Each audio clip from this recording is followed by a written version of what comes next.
10th class आपका ये second part shawl का है। उस दिन पार्ट 1 में हमने पैराग्राफ किया था एकदम ही पूला देशपांडे से लेकर धोकाच मोठाए तक, पेज नंबर 7 पर। और ये भी पैसेज भी आपको कराए गए थे इसके। अब आप पेज नंबर 7 का लास्ट पैराग्राफ से हम स्टार्ट करेंगे। मी 2004 साली मराठी साहित्य संमेलनाच्या बिनविरोध अध्यक्ष झालो। तत्कालीन 1-2 वर्षात माझ्यावर शादीचा वर्षाव झाला। लेखक कहता है कि भाई मैं 2004 में या 2004 में साहित्य सम्मेलन का अध्यक्ष बन गया। बिन विरोध यानी मेरा किसी ने विरोध नहीं किया, अपोज नहीं किया मुझे। सबकी सहमति से, सबके सहमति से मैं अध्यक्ष बना। तत्कालीन 1-2 वर्षात, और फ़ौरन ही, इमिडिएटली तत्कालीन दिया है यहाँ पे, इसका मतलब इसे आप अंडरलाइन कर सकते हो। साल 2 साल के अंदर मेरे ऊपर भी शॉलों की बरसातें होने लगी। एवढ्या शाली जमत गेल्या की माझा 8x6च्या खोलीत त्यांच्या ठेवण्या शक्य नव्हते। इतनी शॉल्स मुझे मिलने लगे कि मेरा 8x6 का जो कमरा था, छोटा सा खोली आया है रूम, उसमें इन शॉल्स को रखने के लिए जगह ही नहीं बची। मग मी सगळ्या शालीचे गोठोडे बांधून ते निकटवर्ती मित्रांकडे ठेवले व त्या शाली वापरण्याचे वगैरे त्याला सर्वाधिकार दिले। बिचारा अतिप्रमाणे त्यांच्याही छोट्या खोलीत त्याने ते संभाले। लिखा कहता है, तब मैंने गठड़ियाँ बनाई सारी शॉल्स की और अपने नज़दीकी दोस्तों को वो गठड़ियाँ बांट दी, और साथ साथ परमिशन भी दे दी कि वो क्या कर सकते हैं, उसको यूज़ कर सकते हैं। बेचारे दोस्तों ने भी मेरे, जिनका कमरा पहले से छोटा था, बहुत इज्जत के साथ, रिस्पेक्ट के साथ वो रख ली। बेचारा वर्ड यूज़ किया है लेखक ने, इसका मतलब वो भी अपने कमरे में जगह नहीं होने की वजह से रखना नहीं चाहते थे। हळूहळू मी सगळ्या शाली वाटून टाकल्या गरीब श्रीमंतांना। कहता है कि मैंने जल्द से जल्द, धीरे धीरे सारी की सारी शॉल्स जो थी वो बांट दी।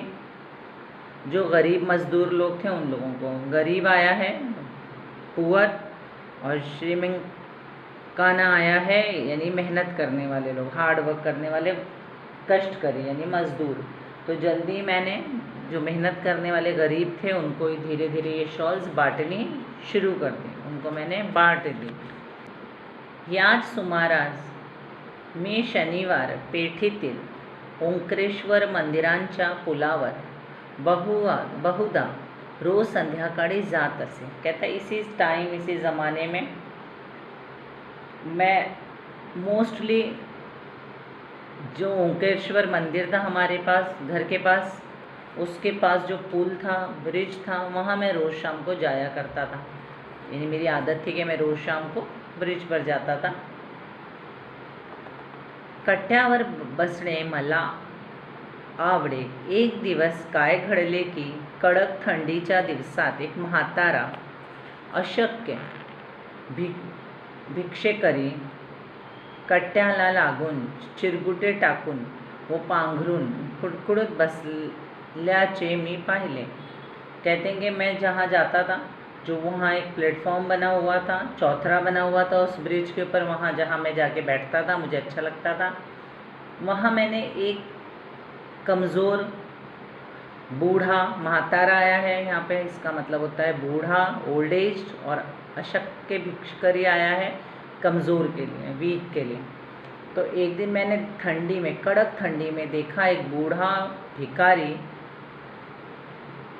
उस प्लेटफॉर्म पर एक कपड़ा जो फटा हुआ है, चिंदियाँ होती हैं कपड़े की, इसलिए यहाँ पर चिरगुटे आया है, चिरगुटे टाकून, यानी एक फटा हुआ कपड़ा डालकर बैठा हुआ है और काँप रहा है ठंडी में। दुसऱ्या दिवशी मी 2 शाली घेऊन ओंकारेश्वरांच्या कट्ट्यावर आलो। तो म्हातारा होताच त्याला 2ही शाली दिल्या.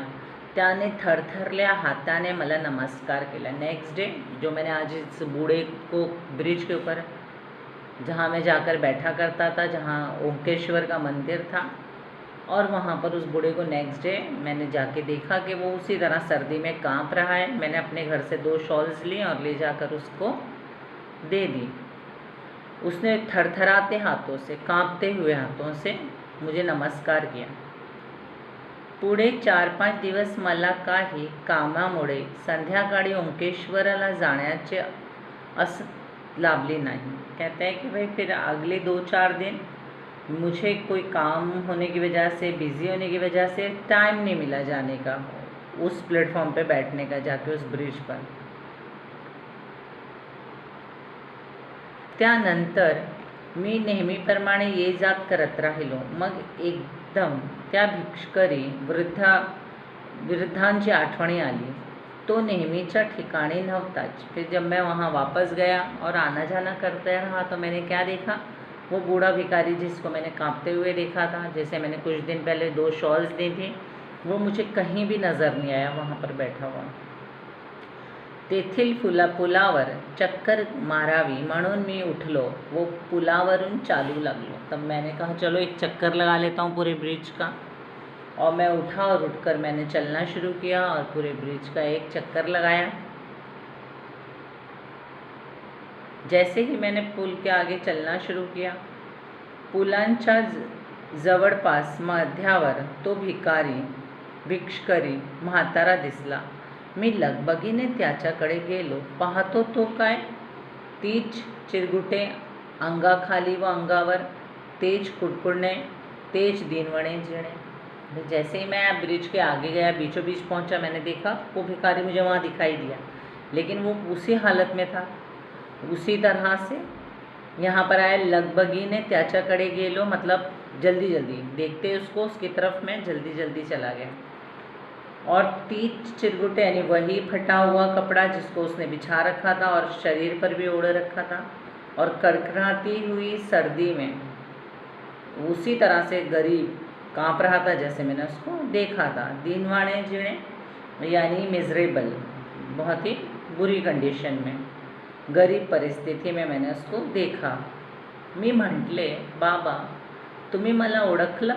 त्याने नकारार्थी मान हलवली.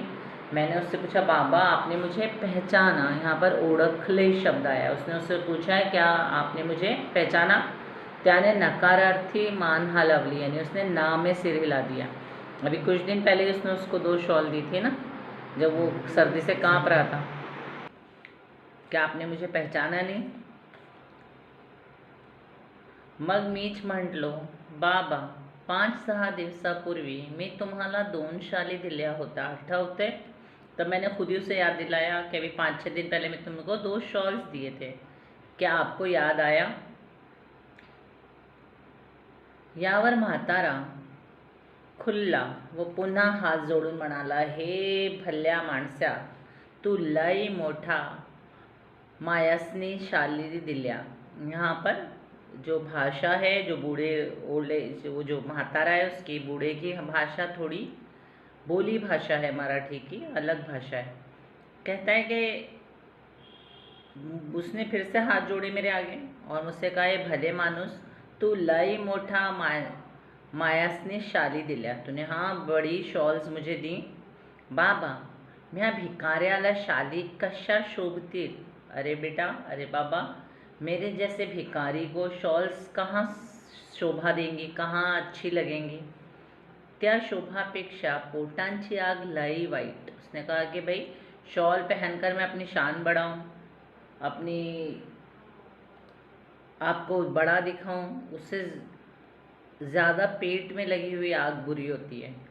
मी शाली इकल्या वो 2-3 दिवस पोटभर जेवून घेतलं बाबा. उसने कहा कि भाई मैंने वो शॉलों को इकल्या दिया यानी विकल्या, बेच दिया. उसने कहा कि मी शाली विकल्या, मैंने शॉल्स बेच दी और 2-3 दिन जो पैसा मुझे मिला ना उससे मैंने पेट भर के खाना खा लिया. असंच हे असल बिकट जिणे, तुझ लई उपकार होइत बाबा. वैसे ही मेरी ज़िंदगी बहुत ही मिजरेबल है, बुरी लाइफ जी रहा हूँ मैं, लेकिन तुमने जो मुझ पे शॉल दिया और उसे बेचकर मैंने 2-3 दिन पेट भर के खाना खाया, ये तुम्हारा मेरे ऊपर बहुत बड़ा एहसान है कि तुम्हारी वजह से, तुम एक अच्छे इंसान हो, तुमने मुझे शॉल्स दी, लेकिन मैं शॉल्स पहन कर खुद को सजाऊं, शॉल पहनूं, वो मुझे उस जिस्म पे सर्दी लगती है उस आग से ज़्यादा जो पेट में भूख लगती है ना, वो आग ज़्यादा बुरी है, इसलिए मैंने उनको बेच के 2-3 दिन खाना खा लिया। शालीची शोभा आणि ऊब वो पोटांची आग आणि अन्नाची ऊब। उसने कभी शॉल की शोभा यानी सजावट, जो शॉल आपको सजाती है, शॉल जो आपको खूबसूरत बनाती है, उसकी जो खुशबू है, और पेट में जो आग लगती है और अन्न की जो खुशबू है, तो यानी मुझे अपने शरीर को सजाना और अपने आप को सर्दी से बचाने से ज़्यादा पेट भरना था अपना, उस पेट की आग को बुझाना था। भुकलेल्या अन्न द्यावे, तहानलेल्यास पाणी द्यावे, आणि हेही जमले नाही तर अभाग्यांना सन्मानांची शाली तरी द्याव्यात। लेखक क्लास में कहता है अगर कोई भूखा है तो उसे अनाज दो, अगर कोई प्यासा है तो उसे पीने के लिए पानी दो, और कोई बदकिस्मत है तो उसे कम से कम एक इज्जत की शॉल तो उसके ऊपर डाल दो। इस तरह से इस पार्ट में बताया कि भाई शॉल जो है उसकी जो खूबसूरती है, जो शॉल सम्मान देती है, लेकिन जब पेट में भूख लगती है, आग लगती है, तो वो शरीर की शोभा से ज़्यादा बुरी होती है। इसमें फिर आपको एक पैरा उस दिन करा दिया गया था, एक और पैराग्राफ आप कर लीजिए। ये पैराग्राफ सेकंड है। इसमें पहला क्वेश्चन आपका होता है कारणे लिहा। इसमें आपका जो टेक्सचुअल है ना, वो बहुत इम्पॉर्टेंट है, इसको आपको करना ही करना है। जैसे इसमें ये 1 वर्ड आ रहे हैं, आपको ये होमवर्क में करना है। टेक्सचुअल जो होता है वो आपके एग्जाम्स में ज़्यादा आता है। जैसे पु ल व सुनीताबाई यांनी दिलेला शालीच्या लेखकाने पाठात केलेला उल्लेख, तो पॅरेग्राफ में मैंने आपको कराया था पुलकित शॉल। और 2004च्या मराठी साहित्य संमेलनाचे अध्यक्ष, तो इसका आंसर आएगा जो राघव जाधव है लेखक। पाठात उल्लेख असणारी नदी तो कृष्णा नदी, और सभा संमेलन गजवणारे कवि तो नारायण सुर्वे। आकलन सेकंड है कारणे लिहा।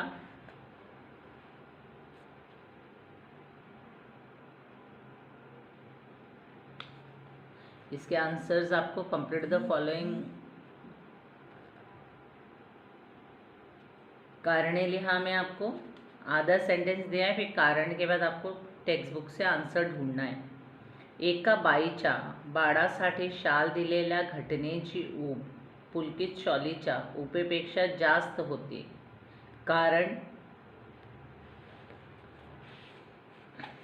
वे क्या रीज़न था कि एक लेडी को जो शॉल दी थी,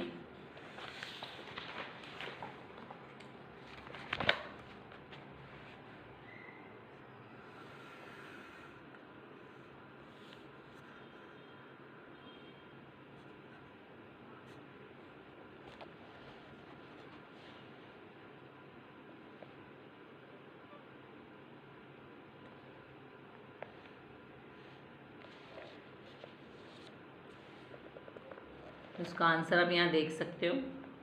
एक बाईच्या बाळासाठी शाल दिलेल्या घटनेची ऊब पुलकित शॉलच्या उपेपेक्षा जास्त होती, कारण या घटनेतून लेखकांना परोपकार केल्याचे सुख मिळाले, क्योंकि लेखक ने जो ये काम किया था उससे उसको परोपकार करने का सुख मिला था, यानी उसको किसी के काम आया था वो। फिर सेकंड है आपका शालीच्या वर्षावामुळे नारायण सुर्वे यांनी शालीनता हरवली नहीं। भाई शॉल्स के वर्षाव के बाद भी नारायण सुर्वे ने अपनी शालीनता नहीं खोई, तो उसका कारण क्या था? कारण सुर्वे मुळताच शालीन होते, क्योंकि वो खुद ही ओरिजिनली ही शालीन व्यक्ती थे। लेखकांच्या मते शाली पुढे शालीनता जाते, कारण सन्मान करण्याच्या रूपाने आपण एक शालीन जग गमावून बसण्याचा धोकाच मोठा है। इसमें यहाँ पे इसने कहा है कि भाई क्यों लेखक के अनुसार शॉल्स मिलने से शालीनता चली जाती है, खो जाती है। ती है, तो उसका कारण उसने बताया है की शॉल्स की वजह से सन्मान करण्याच्या रूपाने आपण एक शालीन जग गमावून बसण्याचा धोकाच मोठा आहे, कि ये एक धोका है कि हम एक शालीन वर्ल्ड में रह रहे हैं। बाळ रडत होते, कारण बच्चा रो रहा था, उसकी रीज़न क्या थी, ते थंडीने कुडकुडत होते क्योंकि सर्दी से वे काँप रहा था। लेखकाने सुटकेसमधील पुलकी शॉल काढली। लेखक ने जाकर पुलकी शॉल क्यों निकाल ली थी अपने सुटकेस में से, उसका कारण क्या था, कारण थंडीने कुडकुडारा बाळाला त्याने ती द्यायची होती, क्योंकि जो बच्चा सर्दी से काँप रहा था ना, वो शॉल वो उसको देना चाहता था। फिर यहाँ पर आपके लिए सेकंड क्वेश्चन, पु ल व सुनीताबाई यांनी दिलेल्या शालीच्या लेखकाने केलेला उल्लेख तो दयाळू मन। पु ल देशपांडे और सुनीताबाई ने जब शॉल दी लेखक को, तब उसने लेखक ने उनके बारे में क्या विचार था कि इनका मन बहुत दयालु है। बाईला हाक मारून खिड़कीतून शाल व नोटा दिल्या। भाई लेखक ने उस औरत को खिड़की से आवाज़ लगा के शॉल और नोट दिए थे। संवेदनशीलता, यहाँ पे उसके अंदर जो एक दर्द था उसने महसूस किया था लेखक ने, उसके पता चलता है आपको। खरे तर खरी खुरी शालीनता शाली विनाच शोभते, तो वास्तवांचे भान, यहाँ पर रियलिटी का पता चलता है आपको। फिर आपके लिए क्वेश्चन है नेक्स्ट, एक वाक्यात उत्तर लिहा। और एक क्वेश्चन थर्ड है, ये स्टार क्वेश्चन है, पुलकित उत्तर येईल असा प्रश्न तैयार करा। एक ऐसा क्वेश्चन तैयार करिए जिसका आंसर पुलकित हो। तो यह है, पुलानी दिलेल्या शालीच्या लेखकाने कोणते नाव दिले आहे। लेखक ने क्या नाम दिया है जो शॉल उसको पु ल देशपांडे और उनकी पत्नी सुनीताबाई देशपांडे ने दिए। फिर है, सन्मानाची प्रतीके शॉल व श्रीफळ होते। फिर उसके बाद आपके लिए एक क्वेश्चन है, सन्मानाची प्रतीके लिहा। ये आपके लिए स्टार क्वेश्चन नहीं है, लेकिन आपको करना होता है जितना डाइजेस्ट में होता है। तो सम्मान के प्रतीक क्या क्या हैं, सिंबल क्या क्या हैं, तो शॉल और श्रीफळ, शील्ड्स और शॉल्स।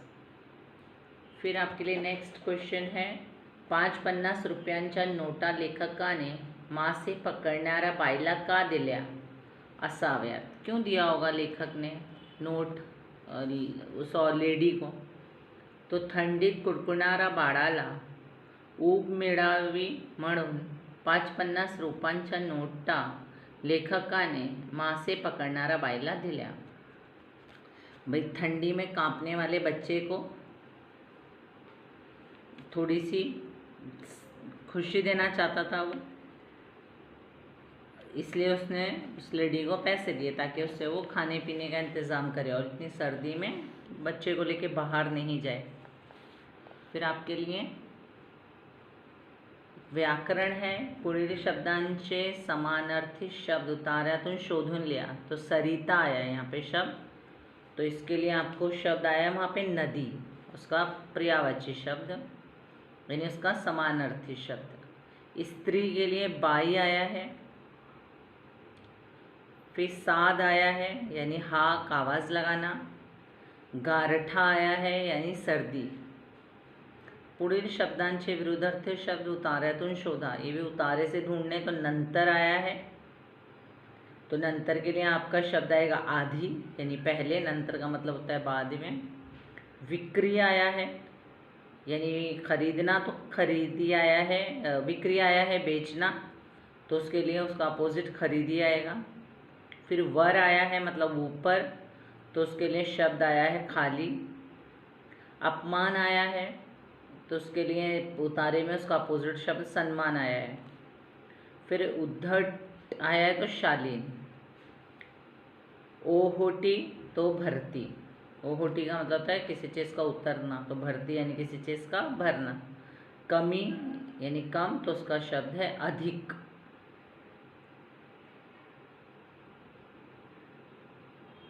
फिर उतार्यातील दोन जोड़ शब्द लिया। जो हाइफन वाले शब्द होते हैं ना, वो आपके लिए जोड़ शब्द होते हैं, या फिर वो शब्द जो दो शब्द मिलकर बनते हैं। जैसे अहोरात्र आया यानी रात दिन, और 5 पन्नास आया आपके लिए। तो ये जोड़ो शब्द है, 2 शब्दों से मिलके बना शब्द है। अनेक वचन वो आप कर सकते हैं, खिड़की खिड़कियाँ, मासा मासे, खोली खोल्या, शाल शाली, टोपली टोपल्या। फिर गटात न बसणारा शब्द ऑड वन आउट है ये, जैसे ठेवणे, गुढाणणे, शहाणे और गाजणे। तो यहाँ पे आपके लिए शहाणे शब्द जो होगा वो सर्कल में जाएगा। तो इस तरह से ही आपका कंप्लीट होता है। फिर एक स्वामत इसका आपको करना होगा, वो हम बाद में करेंगे। इसका थर्ड पैरा जो आपका नेक्स्ट क्लास होगा उसमें बता दिया जाएगा। इतने आपको ये होमवर्क करना है।